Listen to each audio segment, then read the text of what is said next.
So the first one is Cellar.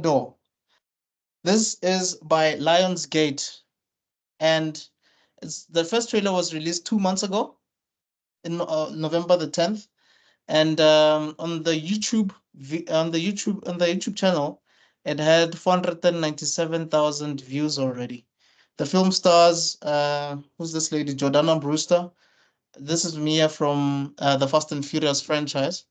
And it also has Lawrence Fishburne. It seems like it's a thriller suspense type of movie.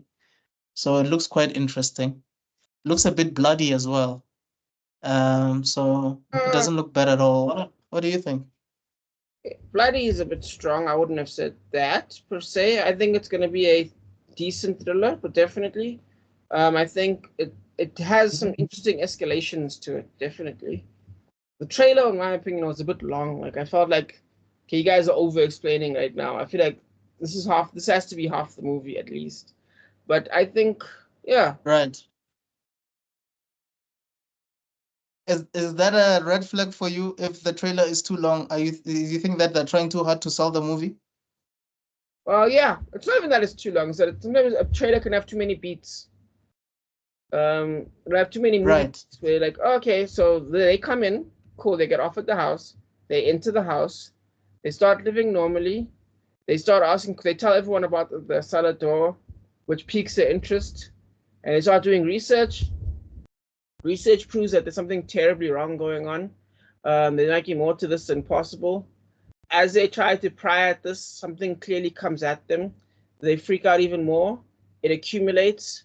And then next thing I know, you find out that, okay, things reach a head. That's most of the beats that are shown in that trailer right there. Do you know what I mean? Like, that's too many. You know, this reminds me.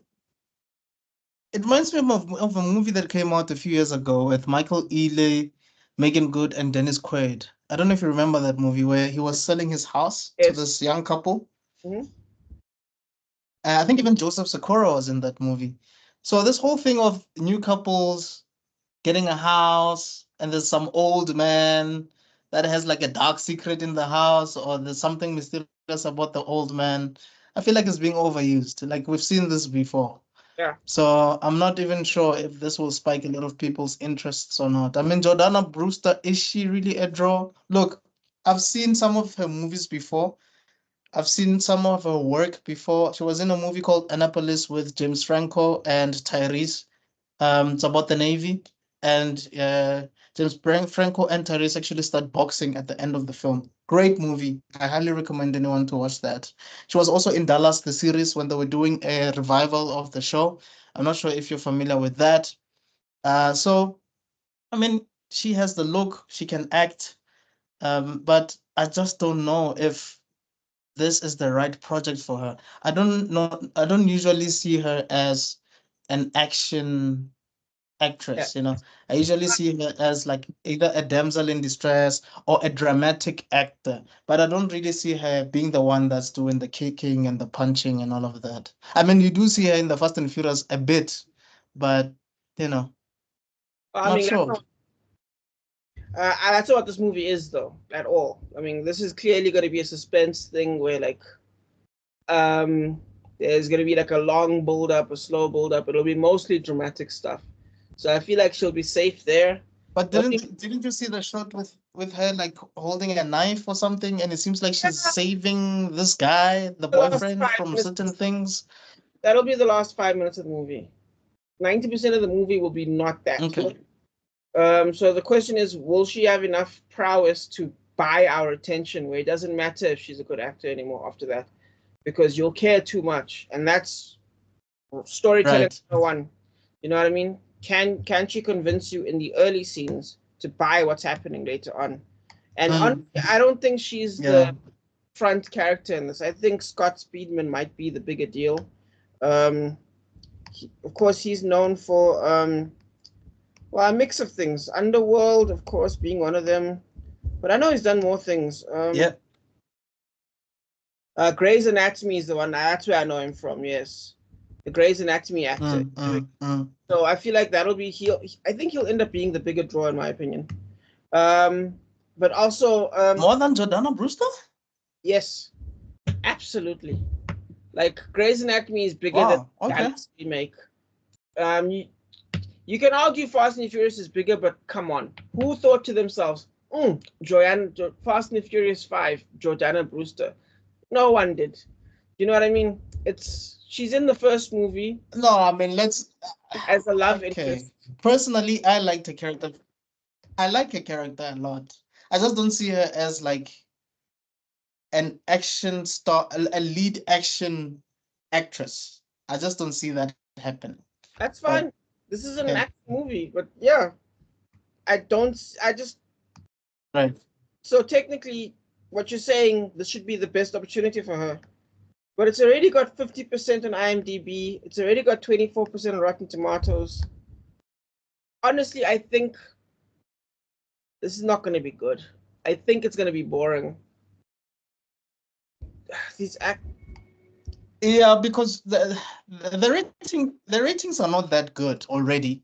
And like you said, it already came out on the 10th of November, right? In America. Yes, So, but hey, maybe we're a different crowd. Maybe we might I have different perspective. I don't know. I doubt it, but I do like Morgan Freeman, Lawrence Fishburne. There seems to be a lot of Right. cuts. They seem like this man, him and dog. He looks perfect for this movie. He looks all peaceful and he's like setting them up on this thing. To me, he looked the most interesting character. He's just such a good actor. So he does. Yes. He's even on his Yeah. But he's usually typecast, you know. Mhm. He's usually typecast as this smart and sometimes bourgeoisie type of man. You know, I would see him like as a new generation of James L. Jones type of characters that he normally plays. You know, because you have the James L. Joneses and the Morgan Freemans of this world. Then you have the Lawrence Fishburnes of this world. You know what I mean? Well, I think Like yeah. Okay. chances, like the chances of you seeing Lawrence Fishburne as a hardcore hood guy are slim to none. Well, Even in the hood, he's that smart dude.